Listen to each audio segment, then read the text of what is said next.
जब पहली बार lockdown announce हुआ ना शेखर जी, मेरे घर वाले खुश हो गए। उनको लगा हम एक दूसरे के साथ टाइम स्पेंड करेंगे, हम बातें करेंगे। फिर 2 घंटे में हमारी सारी बातें खत्म हो गई और रियलाइज हुआ कि घर का काम भी तो हमें ही करना है। 2 दिन में लगने लगा ये 2 BHK में रहते क्यों हैं, 1 रूम किचन काफी है हमारे लिए। और घर में हर एक की कुछ ना कुछ ड्यूटी लग गई थी। मेरी ड्यूटी लगी थी बर्तन मांजना। 1 महीने बाद मैंने बोला सीधा कढ़ाई से खाना खाओ तुम।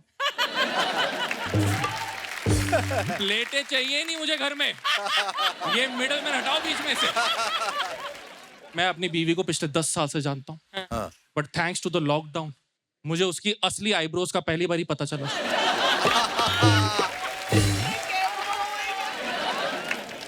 देखो मैं तो बनता भी नहीं आईब्रो पे जज करने वाला, मेरी खुद की यूनिब्राउ है।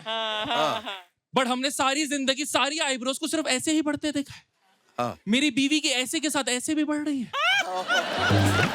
उसके खुद के फोन ने उसको पहचानना बंद कर दिया। मैं एंड तक आते आते यूट्यूब से मैंने थ्रेडिंग सीख ली थी। मैंने कहा ये शादी को तो बचाना पड़ेगा। अब जिस वीकेंड शो नहीं मिलते मैं अपनी सोसाइटी में थ्रेडिंग का ही काम करता हूँ। और पिछले 2 साल में ना ऐसा भी बहुत हुआ कि बहुत लोगों की शादी हो गई है। जिनकी शादी हो गई थी उनके घर वालों ने बच्चे करवा दिए। ये होता है अर्चना जी, मतलब जो माँ होती है ना, हिंदुस्तानी माँ, वो आपके कभी ना कभी पीछे पड़ जाती है कि शादी कर।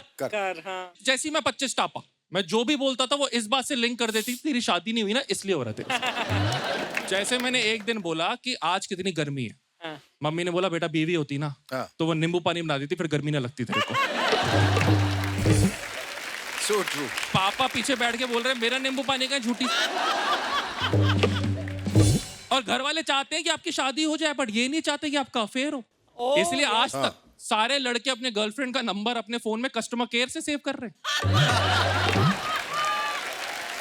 और उनके घर वालों को समझ में भी नहीं आ रहा है ये कौन सा कस्टमर केयर है जो दिन में 10 बार फोन कर रहा है। और जो सारी लड़कियां हैं वो अपने बॉयफ्रेंड का नंबर सुरेंद्र भैया के नाम से सेव कर रही हैं। सुरेंद्र को पता ही नहीं उसकी 5 करोड़ बहनें बैठी हुई हैं। अगर आपको लव मैरिज कर रही है ना, आपके लिए सबसे बेस्ट चीज है कि आपके किसी कजन ने पहले कर ली हो। कोई फिर घर वाले कुछ नहीं बोल सकते। क्यों अगर उन्हें कंप्लेंट कर दी तो आप बोल दोगे कि मामे के बेटे की शादी में तो बड़ा नाच रहे थे, तब 10-10 रुपए बाहर रहे थे, मेरी बारात में आपको क्या दिक्कत आ रही है। और अर्चना जी आप सोच रहे हो कि ये सब मुझे कैसे पता है, क्योंकि मेरी भी लव मैरिज हुई है। आई नो मेरी शक्ल से लगता नहीं है, बट बिलीव इन योरसेल्फ। जो लोग ज्यादा तालियां बजा रहे हैं उनको ज्यादा लग रहा है हाँ भाई इसकी होगी तो हमारी भी हो ही जाएगी। बट शेखर जी मेरी पता है शिकायत क्या है, कि लोग ना इंडिया में यही बात करते रहते हैं कि अरेंज मैरिज में एडजस्ट करने में टाइम लगता है। कोई ये नहीं बता रहा कि लव मैरिज में भी बहुत टाइम लगता है। लाइक मेरी बीवी और मैं जब हम डेट कर रहे थे, हम दोनों का झगड़ा होता था, हम चिल्लाते थे एक दूसरे पे तू भाड़ में जा, तू भाड़ में जा। फिर दोनों अपने अपने घर चले जाते थे। फिर हम डेटिंग ऐप डाउनलोड कर रहे हैं, लेफ्ट स्वाइप मार रहे हैं, राइट स्वाइप मार रहे हैं। हफ्ते बाद टीवी पे कुछ कुछ होता है, मैंने कहा अंजलि तो वही है, कॉल करो उसको। शादी के बाद हम मुंबई में 1 BHK में रहते थे। झगड़ा होगा भी तो बंदा बाहर में जाएगा कहां पे। इंसान कब तक बाथरूम में छुप के बैठ सकता है। मैं तो मजाक नहीं कर रहा, हमारे लिविंग रूम में एसी तक नहीं था। झगड़ा होता था खुद ही दोनों दूसरे को सॉरी बोलते थे कि दोनों को बेडरूम में सोना है। एसी। जब हम डेट कर रहे थे, हम बाहर लंच के लिए जाते थे, हम ऑर्डर करते थे sandwich with strawberry milk shake, और फिर एक दूसरे से पूछते थे कि मीठे में क्या खाओगे। शादी के बाद मेरे घर में सब कुछ हेल्दी हो गया। मेरे घर में ब्रेड भी आ रही है तो multigrain. Even my intestines are like भाई बाहर निकालना क्या है। ये सब तो चाहिए होता है शरीर को, कुछ कचरा तो खा मेरे भाई। बट मेरे हिसाब से जब आपकी शादी होती ना, चाहे अरेंज मैरिज हो चाहे लव मैरिज हो, सबसे मुश्किल चीज है ना एडजस्ट करना। वो है अपने होने वाले सास ससुर को मम्मी पापा बुलाना। Oh my God, yes. मैंने मेरी बीवी ने सोचा हम प्रैक्टिस कर लेते हैं। मेरे सास ससुर मेरे सामने है, मेरी जुबान पे आ ही नहीं रहा। मैंने उनको देखा, मैं कहा ये नहीं है मेरे मम्मी पापा।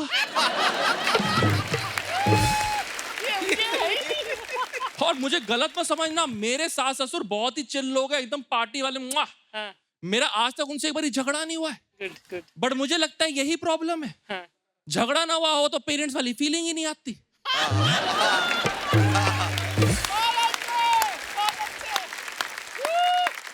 अपने खुद के घर में मेरा लाठी चार्ज हो रखा है। अभी पिछले दिसंबर मेरी और मेरी माँ की लड़ाई हुई। मैंने कहा आप मुझसे प्यार नहीं करते, मैं घर छोड़ के जा रहा हूँ। माँ ने बोला चला जा साले, तू वैसे ही अडॉप्टेड है। अच्छा। मैंने बोला मैं अडॉप्टेड कैसे हो सकता हूँ, आपकी और मेरी शक्ल मिलती है। हाँ। उन्होंने बोला तेरी प्लास्टिक सर्जरी करवाई थी ताकि तेरे को पता ना चले, अब दफा हो जाए यहाँ से। और झगड़ा तो बहुत बड़ी बात होगी, बहुत बड़ी बात होगी। मेरे सास ससुर ने आज तक मेरे साथ बहस नहीं करी है। मैं उनके घर लंच पे गया, मैंने दाल खाई, खाते ही पूछा हाँ, कि दाल में नमक कम नहीं लग रहा। मेरी सासू माँ नमक ले आई, वो दाल पे मिक्स करके पहले खुद खा रही है, कह रही बेटा ये परफेक्ट है, अब तुम खा लो। मैंने एक बारी अपनी माँ को बोला कि दाल में नमक कम नहीं लग रहा, उन्होंने कहा सब्जी में ज्यादा मिक्स करके खा जाओ।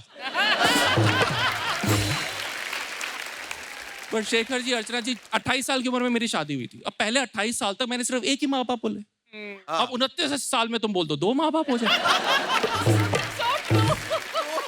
मैं बीवी के पास शादी से पहले गया, मैंने कहा देख मुझसे तो नहीं बोला जा रहा तेरे पेरेंट्स को मम्मी पापा।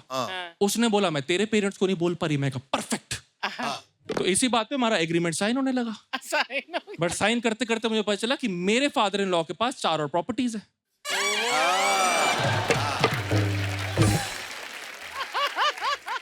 तो मैंने बोला पापा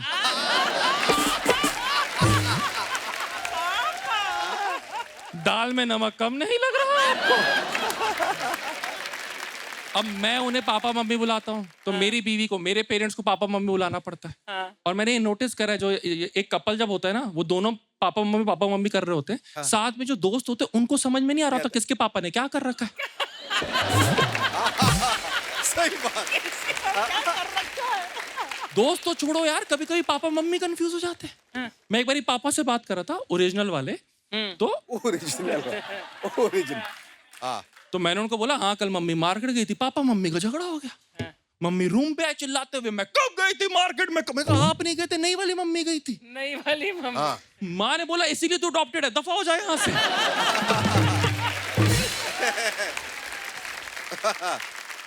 बट जो सबसे डिफिकल्ट मोमेंट है ना, जो सबसे ऑकवर्ड मोमेंट हमारे घर पे एडजस्ट होने का आया, वो आया हमारे लिविंग रूम में, जब सारे साथ में थे। मैं, मेरे फादर इन लॉ और मेरे पापा, हम तीनों उस तरफ टीवी देख रहे थे और मैंने बोल दिया पापा। अच्छा। वो दोनों मुड़ गए मेरी तरफ। ये मेरी लाइफ का पहला लव ट्रायंगल था, जिसमें I am the centre of attention. मैंने अपने फादर इन लॉ की तरफ देखा, उनकी आंखों में तो हाँ बेटा बताओ क्या काम है। मैंने अपने पापा की तरफ देखा, उनकी आंखों में था कुत्ते। कुत्ते। अगर आज मेरी जगह तूने उनको बुला लिया तो तेरे साथ बागबान मैं कर दूंगा। फिर मैंने पापा को आंखों में बताया कि उनकी 4 और प्रॉपर्टीज हैं। तो मेरे पापा ने मेरे फादर इन लॉ की तरफ देखा और बोला अरे ये आपको ही बुला रहा होगा, मुझे तो ये अंकल बुलाता है।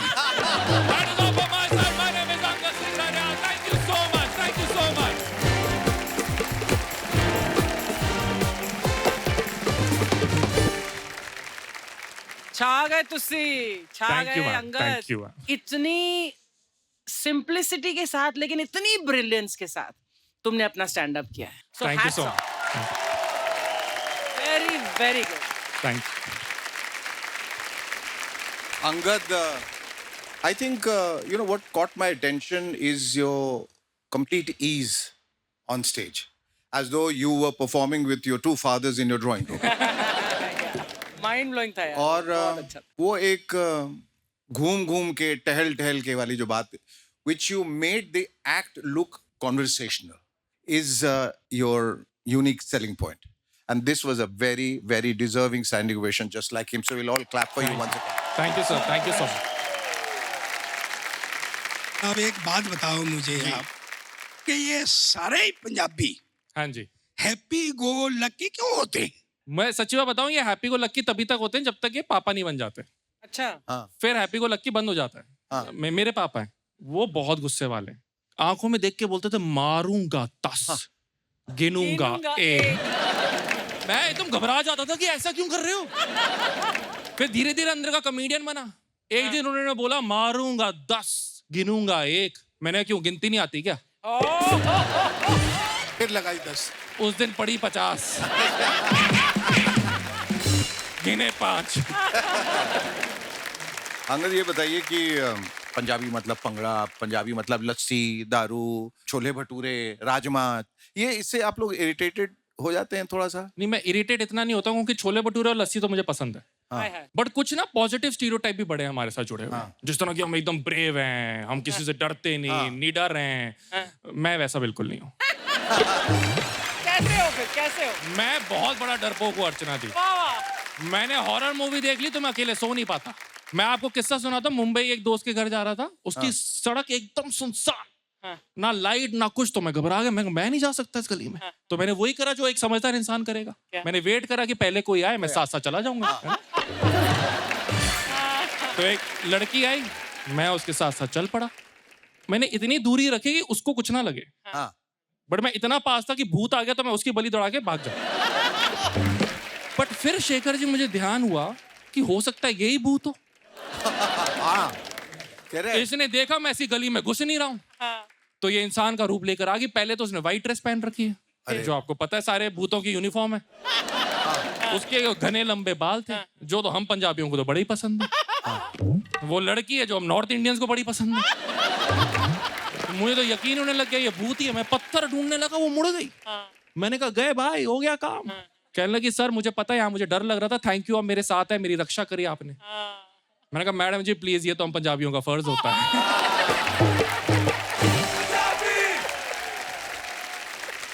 अंगद, आप कॉमेडी की होप हैं और लाफ्टर की तोप हैं।